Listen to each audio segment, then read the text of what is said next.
So ఈ ప్రశ్న ఏదైతే ఉందో పుణ్యము, దానము, ధర్మము అంటే పుణ్యం అంటే మీరు స్వధర్మాన్ని ఆధారంగా తీసుకుని కర్మలు ఆచరించడం అది ధర్మము. పరధర్మం ఏంటో చెప్పాము. స్వధర్మాన్ని ఆధారంగా తీసుకుని కర్మలు ఆచరిస్తే మనస వాచ కర్మల పుణ్యం వస్తుంది. పరధర్మాన్ని తీసుకుంటే పాపం వస్తుంది. దానము అంటే ఇస్తూ పోవడం. ఇచ్చేటప్పుడు కంటికి కనిపించేవి ఇవ్వాలి, కంటికి కనపడనివి కూడా ఇవ్వాలి. మీరు కంటికి కనపడేవే అలా మేము కూర్చుని ఊరికి అన్నదానాలు చేస్తాను, పళ్ళిస్తాను, స్థూలంగానే ఇస్తూ పోతూ ఉంటే స్థూలమైన వస్తువులు వస్తాయి.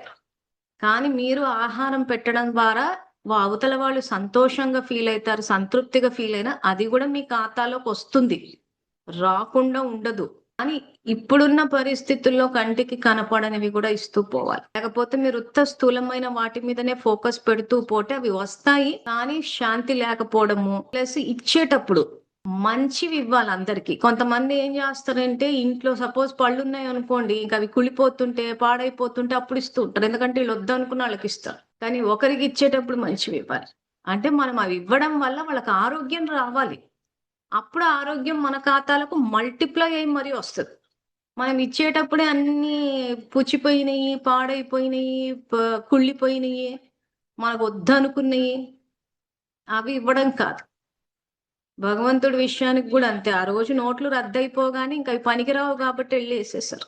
ఎందుకంటే మనకు పనికి రావట్లేదు కాబట్టి అట్లా ఇచ్చేస్తాం అనమాట. తర్వాత ల్యాండ్ కబ్జాలు, చాలా చోట్ల ల్యాండ్ కబ్జాలు అయి కోర్టుల కేసుల్లో ఇరుక్కుని ఉంటే ఇంకా ల్యాండ్ రాదని తెలిసిపోతుందో ఏంటో తెలియదు, ఆ ల్యాండ్ రాసి ఇచ్చేస్తామండి అంటారు. ఎందుకంటే ఆయనకు రాసిస్తే ఆయనన్న బయటికి తీస్తాడేమో దాన్ని అని చెప్పి.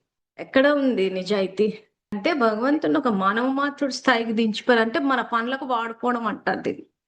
ఎందుకు ఆ రకంగా ఆలోచిస్తున్నారంటే భగవంతుని యొక్క యథార్థ రూపమైన కర్తవ్యం తెలియకపోవడం. అందుకే చిత్రం వేసి మరీ చూపిస్తున్నాము. ఆయన మనకి జ్ఞానాన్ని ఇస్తారు, శక్తిని ఇస్తారు.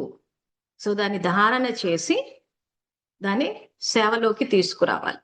సో ఆ రకంగా చేసినప్పుడు ఏ రకంగా ఎవరెవరు లబ్ధి పొందుతూ ఉంటే అది వాళ్ళ ఖాతాలోకి వస్తుంది. ఇప్పుడు నేను ఈ సంకల్పాలు ఇవి నేర్పించడం చెప్పడం వల్ల బుక్ రెఫర్ చేసాం ఒకసారి, మీకు గ్రూప్ లో కూడా అమెజాన్ లో వస్తుందని చెప్పి పెట్టాం. చాలా మంది ఆ బుక్ చదివి ఆలోచనల్ని సరి చేసుకున్నారు, ఆరోగ్యం కూడా బాగైంది. ఇప్పుడు అదంతా ఎవరి ఖాతాలోకి వస్తుంది? నా ఖాతాలోకి వస్తుంది. యాక్చువల్గా నేను ఇచ్చింది ఒక ఆలోచన. సో ఆలోచనలు ఇస్తూ పోవాలి.